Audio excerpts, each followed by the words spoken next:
when we script our responses, we don't rely on our emotions to make a good decision in the heat of the moment.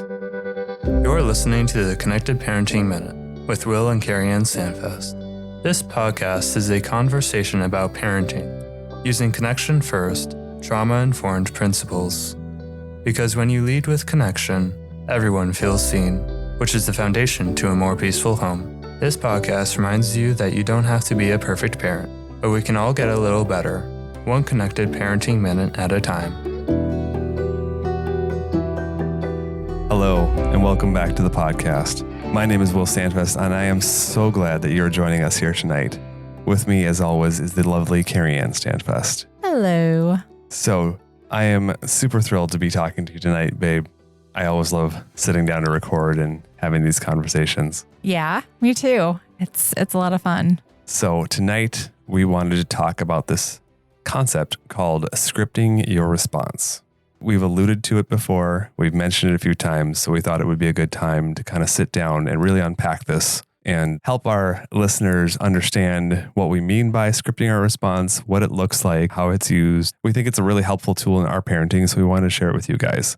So CarrieAnn, will you please tell us what is scripting your response? I'm so glad you asked, Will. This has been one of my favorite things to talk about in parenting. And so I've got a great story that illustrates this. Oh, yes. Please. And so, we've been doing this for a really, really long time. Not necessarily with our kids, which is the funny part. Yeah, right. I think a lot of this started actually when we had 4 kids. Mm-hmm. And when you have 3 kids, it's kind of like, oh, that's sweet.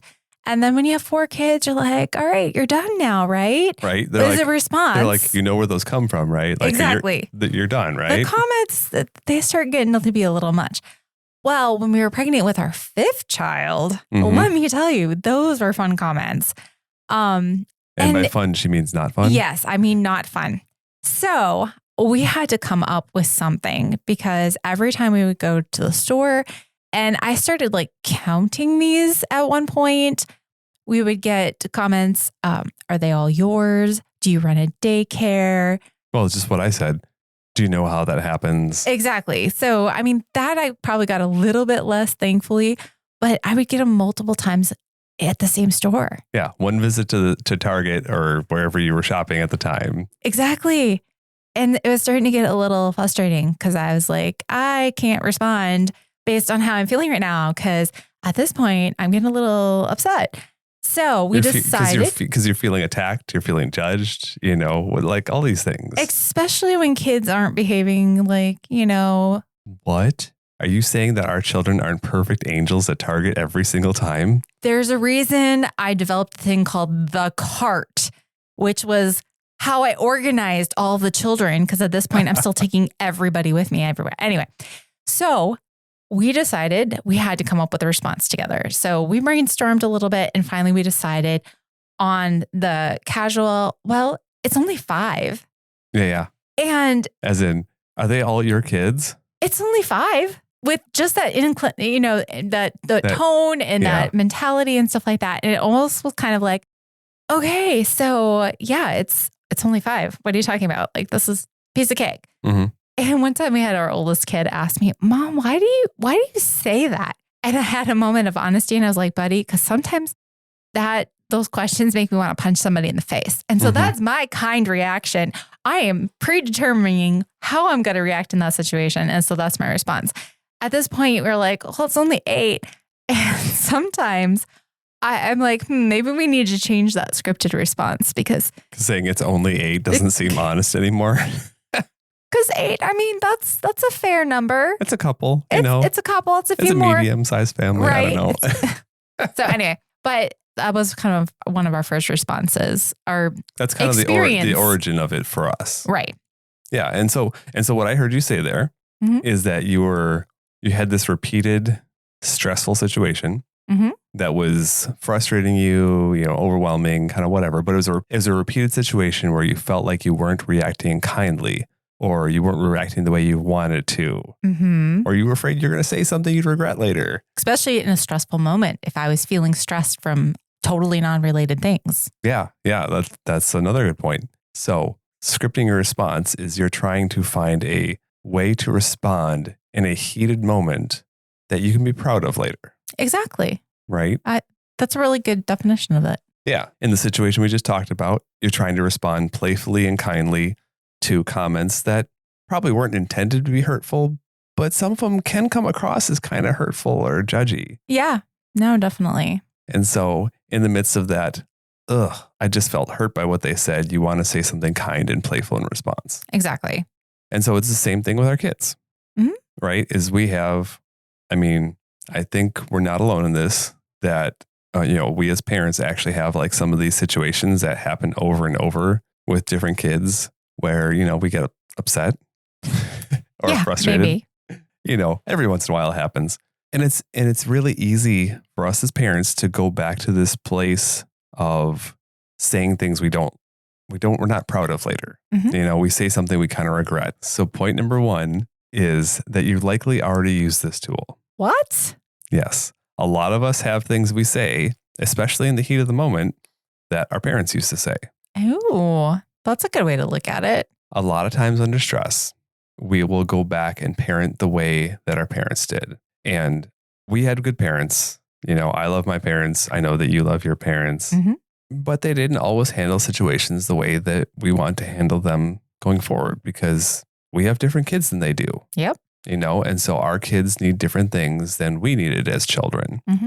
And so in those moments where we find ourselves reacting in ways that we're not proud of, you and I have used this tool, scripting our responses, to try to have a positive, playful, kind reaction in a stressful situation. And I think that it really does, when we script our response, it helps us in that moment. That's going to be jumping into point number 2, but some of the things that I wanted to talk about here was when, we're already use this tool, we do it on a regular basis. Yeah, that's a good point. Like, what are some other examples you had thought up? So the first thing that I thought of here is actually a common response is, no, actually, I do not want to hear about my car's extended warranty. Yeah. Right? You get that. But there's also... Or is the scripted response there just to hang up? I don't know. There is that one too. That's my go-to. I was trying to be a little kind, but not admit that in the public eye.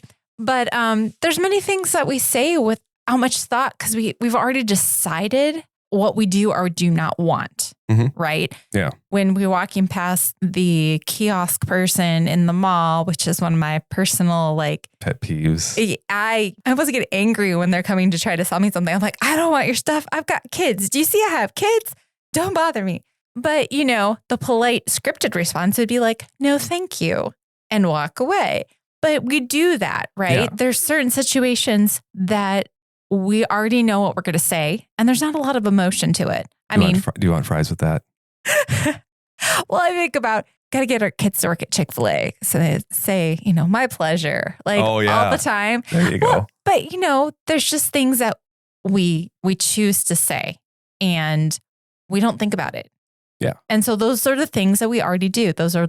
We already utilize this tool. Yeah. It's a tool a lot of people use that they don't even realize it. And this is just kind of like naming it and saying this can be a helpful parenting tool. So let's find ways to apply it to our parenting situations. Before we jump into point number 2, we're going to stop for a quick word from the sponsor of today's episode. Hey, Will, you know what makes me an even better parent than just listening to our podcast? What's that, CarrieAnn? Coffee. Oh, absolutely. You are so right. And our listeners are in luck because we are doing a review giveaway.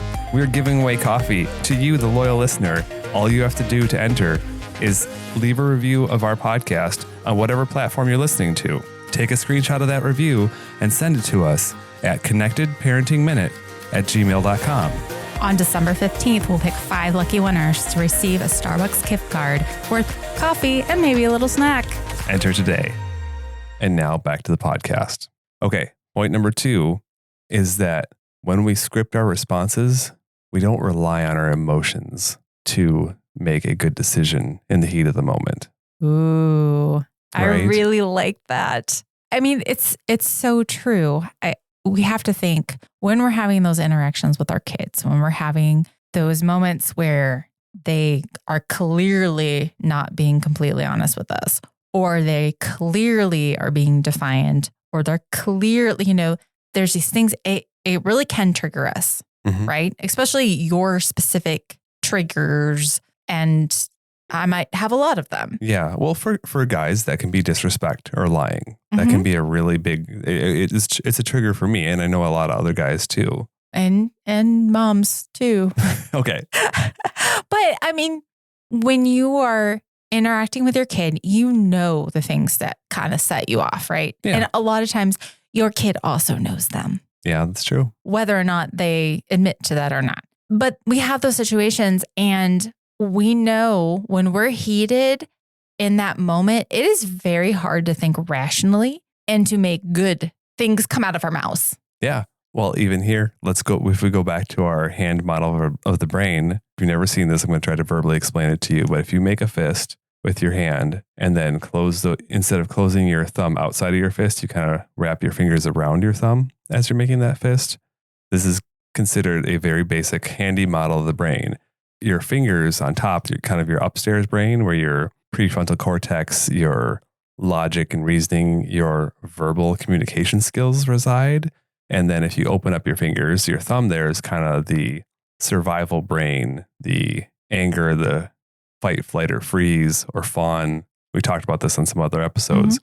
But literally, when you are in a heated situation, this is in not connected child, whole brain child. There we go. They discuss this, talking about how it's called flipping your lid, where if you flip your fingers up and your thumb is there, it's like your downstairs brain kind of takes over.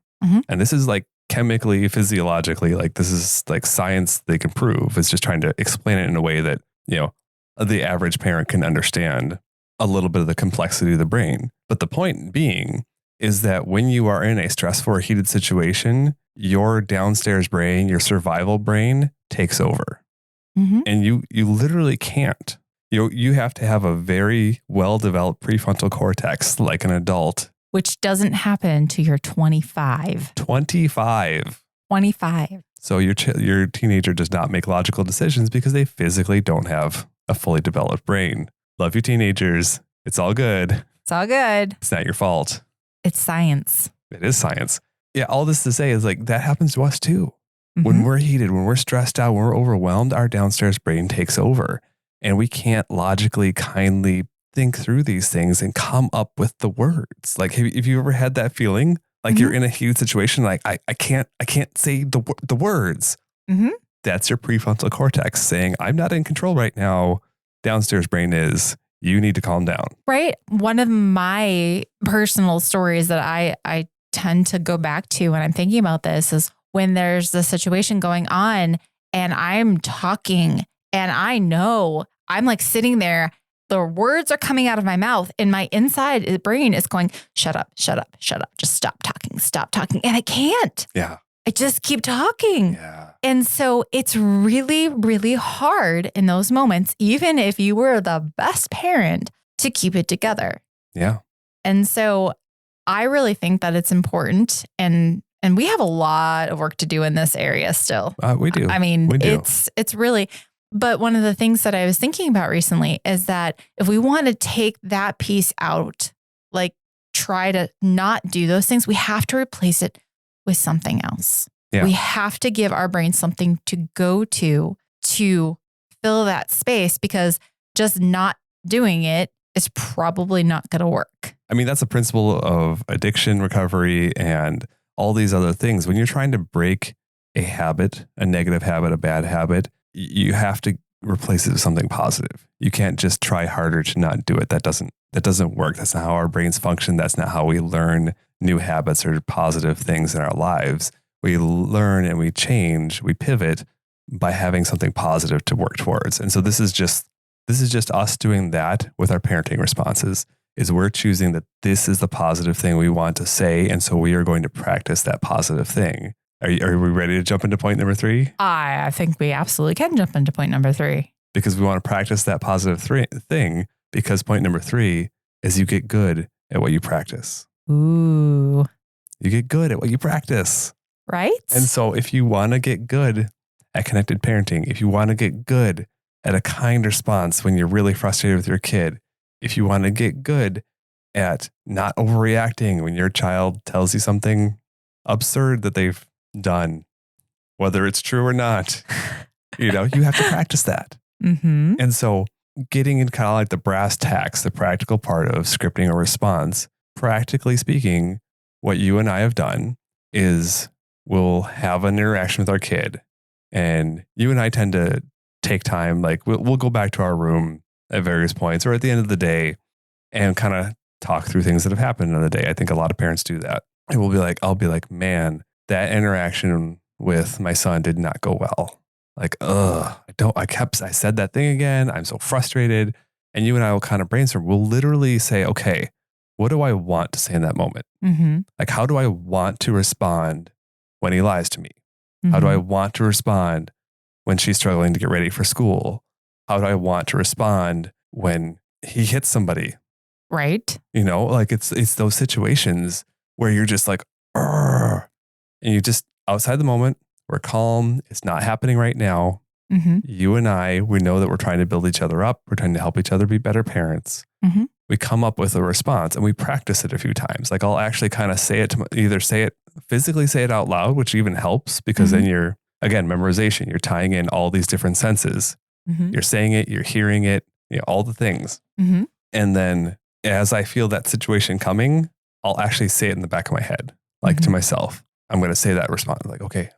And then hopefully when the moment comes, that will be what comes out. That's what comes out of it. The other thing we were talking about, well, what are some of our scripted responses? Yeah, let's go through some practical examples. Yeah. Well, I was thinking about this as you were talking, and one of the ones that I think we talked about in an earlier episode, but it really came to me is it's not about me. Oh, yes. So when we're talking, to our teens especially, and something's going haywire, or it's really easy to overreact to something they said because it feels disrespectful or whatever the situation is, taking that it's not about me and over and over and over. That's less of verbalization, but it's telling ourselves, like, that's what I want my response to be, is not assuming it's about me, to be able to mentally not take it personally. Yeah. And that's actually helped in like everyday relationships too. Oh, absolutely. So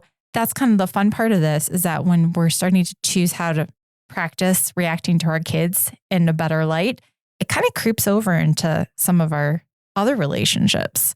One of the other ones that I can think of is like this mentality of say more about that. Mm-hmm. It really, for me, has become this, all right, you just told me that really, really tough thing, or something maybe I'm not sure where this is going, but it almost kind of slows my brain down just to say, let's just sink into this a little bit. I kind of almost say it with a sigh and kind of relax my body and my jaw and really just sinking into that, because I'm genuinely curious instead of jumping to conclusions or assuming I know what they're talking about. And I found myself doing that with other adults as well. You'll say something and be like, say more about that, and it's almost just like a mental pause in my brain. And I've already associated that because I've practiced it with my kids. Because you get good at what you practice. Exactly. We're just going to keep saying that because that's fun. Also, that's partially credit to John Acuff, not a sponsor. Feel free to slide in the DMs if you want to be, we'll work something out. Oh my goodness. But that's a soundtrack thing. Like we've talked about these repeated thoughts, and this is just applying it in a different way in a different situation. And so what are some of the other, let's run through a few more of the scripted responses we've used. Again, trying to give people some real practical applications of this. Right. So one of the other ones has been just kind of like having your names that for your kids. One of my favorite ones is for one of our little more challenging kids. It's like, hey, buddy. Mm-hmm. When something's going haywire, like he's having a meltdown, I'll be like, hey, buddy. And, for me, that is a term of endearment for him. Yeah. I've almost done it so many times where I know what that means for me. That means I'm getting low. I'm being ultra calm. I'm trying to engage him. And I know even then he's going to probably still blow up or be upset or whatever, but it's almost mentally preparing me of like, I'm just going to like, let you kind of have your thing. Maybe he yelled at me Mhm. And through these experiences, I've learned that, we have this big blow up or whatever. And then typically he comes back and he'll talk about it. Yeah. Because for him, one of the things is just he overreacts and then he kind of pulls it back. But even for some of our other kids, hey, baby, choosing to use those terms of endearment when the situation is going to be difficult has been very helpful in that sense, where we're intentionally giving good names to our kids rather than it's kind of hard to say, hey, buddy, and, be really mad and frustrated with them. Whereas it's easy to rattle off somebody's first and middle name. So they know you're serious. Right? Right. No, that's good. That's really good, is helping yourself approach that situation with kindness. Because again, a lot of this is about changing our approach. Mm-hmm. We can't control our children. All we can control is our response and our approach. The whole thing we talked about in a previous episode is like, how do we define success as a parent? It's how we respond in those situations, right? And in stressful situations is a big one. Right. Well, and you had a couple of good ones that you taught the kids kind of early on. Oh yeah, and so we've had several kids that struggled, but we had one kid who struggled being kind of explosively angry, and sometimes he would hit, sometimes he would just run around and rage and things like that. And one of the phrases that I used with him is, we use our strength to help people, not to hurt people. Mm-hmm. Because again, I didn't want him to feel like him being a boy was a bad thing, or having big emotions or being strong was a bad thing. I wanted him to redirect that strength towards helping. Mm-hmm. And that has become a thing for him. Like he was one of our most helpful children at this stage in his life. Absolutely. And I think that even now, sometimes how I tell people that are interacting with him, like he was in a co-op class last year, and I'd be like, if he's struggling, give him a job, ask him for his help in something. And he is instantly ready to jump into that. And it would just change his whole demeanor. Mm-hmm. But I really feel like a lot of that was due to that kind of soundtrack that you gave him. Oh yeah. I said that so many times to him. A lot. Yeah. And so another one, like when kids are playing games and they get really upset that they lose, and we're trying to teach good winning and good losing, not being a sore loser, but not being a sore winner too, because it's hilarious now because I have a teenager and we trash talk each other a lot when we're playing video games or whatever. When they're younger and you're trying to teach these positive things, the one we used for the sore winners was, hey, good game. Maybe next time you're going to win. Mm-hmm. But to say that in like a genuine thing, like, hey, you played really good this time. And I just, kind of like almost like I just barely beat you. You might win next time. Mm-hmm. And you'd be surprised how many times like a little will be like, oh, maybe I would win next time. We should play again. And like, it was a positive soundtrack to help the sore winners not dunk on their siblings when they're. Right. And now we've cultivated a board game family, so to speak. I mean, that you take over. It's fabulous. I play, but see, I enjoy new things. You're right. You absolutely do. New games. And you don't, and that's fine. But our kids really enjoy that too. But I think that is through a cultivation of making sure that kids feel included, and there's a whole list. But that also helps of, hey, good game. Maybe next time you'll win. And they don't repeat that word for word every time now. Right. But there's also that kind of, our kids recognize that's important. Mm-hmm. And so when somebody loses and they're really disappointed, our kids tend to be like, hey, you made a really good play here. That was really cool. I was excited about that. Or I was impressed that you did this. Like they kind of build each other up a little bit. Right. So these are some of the scripting responses that we could think of off the top of our head. But this is something we are adamantly working on even right now in our family, because there's a lot of contentious situations that keep happening over and over again. And so we're working on those. So if you think of a scripting response that you like, that you go to, that you want to try using, you should definitely let us know. Absolutely. That would actually be kind of fun. I'd love to share some of these with other listeners, things that you've used in the past with your kids in stressful situations that have kind of diffused those situations or helped you respond positively. Because again, I think a lot of people use this. They just don't have a term for it, or they don't know how to name it and kind of identify it and practice that. Right. I think we're out of time. So let's run back through our 3 big points for the episode, and we'll get out of here. Yeah. So our first point of the night is you likely already script your responses for a lot of different things and don't even realize it. Yeah. Whether that's positive, that you just kind of get out of stressful situations quickly, or whether it's negative when you repeat things you heard when you're growing up. It's something that you use already. And so being aware of it can help us in choosing what those responses are. Yes, exactly. Point number 2, when we script our responses, it helps us not rely on our emotions in the middle of a heated moment.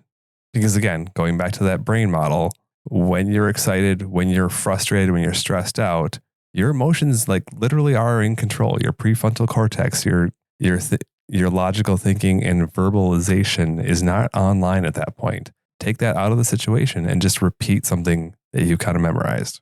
Absolutely. And our last point is you get good at what you practice. You get good at what you practice. So practice the things you want to be good at. Because children do what feels good. Adults devise a plan and follow it. Yeah. Anyways, that's what we've got for you tonight. It is a super helpful tool for us in our parenting journey, and I hope that it is helpful to you.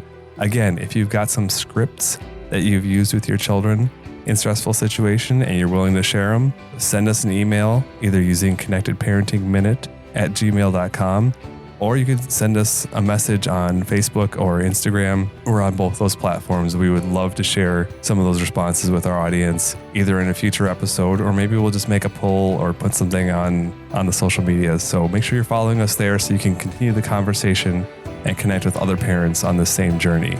And before we go, we want to remind you, you don't have to be a perfect parent, but we can all get a little bit better, one connected parenting minute at a time. Thank you so much for listening to my mom and dad's podcast. I hope you feel really inspired today, and remember to subscribe for the next episode. For more parenting tips or to connect with us, check out the Connected Parenting Minute on YouTube, Instagram, and Facebook. Or you can send us an email using connectedparentingminute@gmail.com.